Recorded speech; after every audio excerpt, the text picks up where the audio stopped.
You were on your way home when you died. It was a car accident. Nothing particularly remarkable, but fatal, nonetheless. You left behind a wife and 2 children.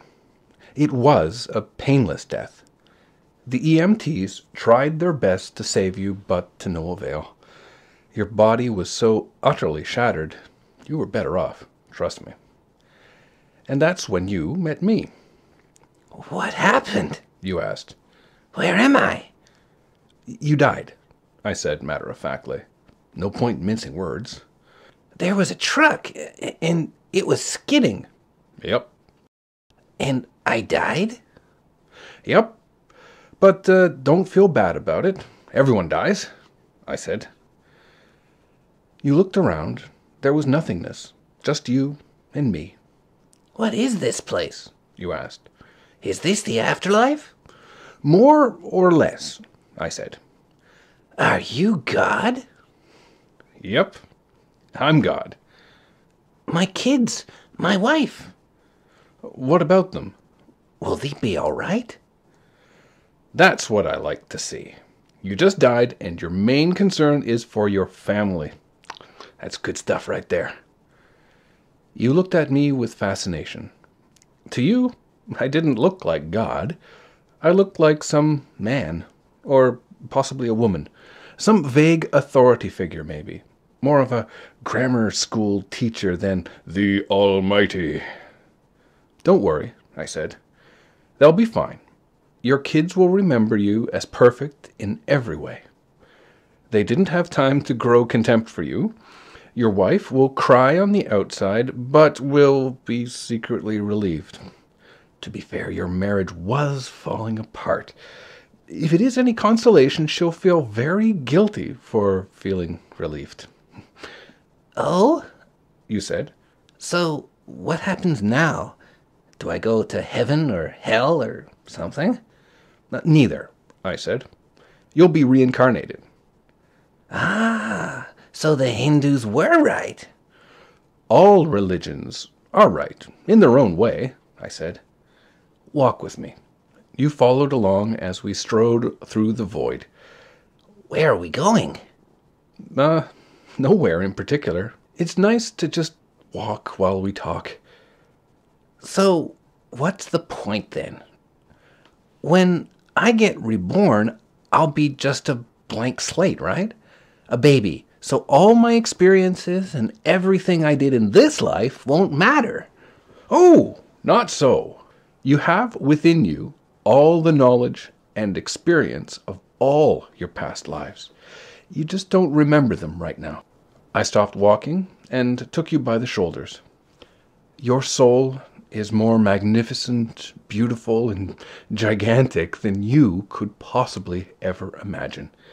The human mind can only contain a tiny fraction of what you are. It's like sticking your finger in a glass of water to see if it's hot or cold. You put only a tiny part of yourself into the vessel, and when you bring it out, you've gained all the experiences it had.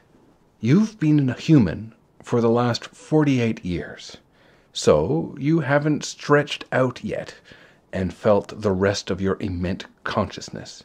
If we hung out here long enough, you'd start remembering everything. But there's no point to doing that between each life. How many times have I been reincarnated then? Oh, lots. Lots and lots. And into many different lives. This time around, you'll be a Chinese peasant girl in 540 AD. Wait, what? You're sending me back in time? Well, technically, I guess. Time, as you know it, exists in your universe. Things are different from where I come from. Where do you come from? Oh, sure, I explained. I come from somewhere else. And there are others like me. I know you'll want to know what it's like there, but honestly, you wouldn't understand. Oh, you said, a little let down. but wait. If I get reincarnated to other places in time, I could have interacted with myself at some point. Sure, happens all the time. And with both lives only aware of their own lifespan, you don't even know it's happening. So what's the point of it all? Seriously, you're asking me for the meaning of life? Isn't that a little stereotypical? Well, it is a reasonable question, You persisted. I looked you in the eye. The meaning of life, the reason I made this whole universe, is for you to mature. You mean mankind. You want us to mature. No, not just you. I made this whole universe for you. With each new life, you grow and mature and become larger and a greater intellect. Just me? Well, what about everybody else? There is no one else. In this universe, there's just you and me. You stared blankly at me. But all the people on the earth. All you. Different incarnations of you. Wait, I'm everyone? Now you're getting it, I said with a congratulatory slap on the back. I'm every human being who ever lived? Or who will ever live, yes. I'm Abraham Lincoln? Yes, and you're John Wilkes Booth, too, I added. I'm Hitler? You said, appalled. Yes, and you're the millions he killed. I'm Jesus? And you're everyone who ever followed him. You fell silent. Every time you victimize someone, I said, you are victimizing yourself. Every act of kindness you've done to yourself. Every happy and sad moment ever experienced by any human was, or will be, experienced by you. You thought for a very long time. Why? You asked me. Why do all this?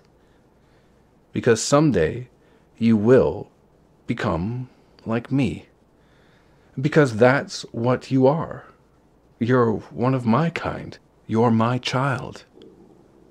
Whoa. You mean I'm a god?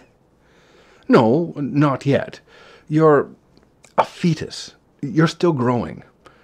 Like once you've lived every human life throughout all time, you will have grown enough to be born. So the whole universe, You said. it's just An egg, I answered. Now, it's time for you to move on to your next life. And I sent you on your way.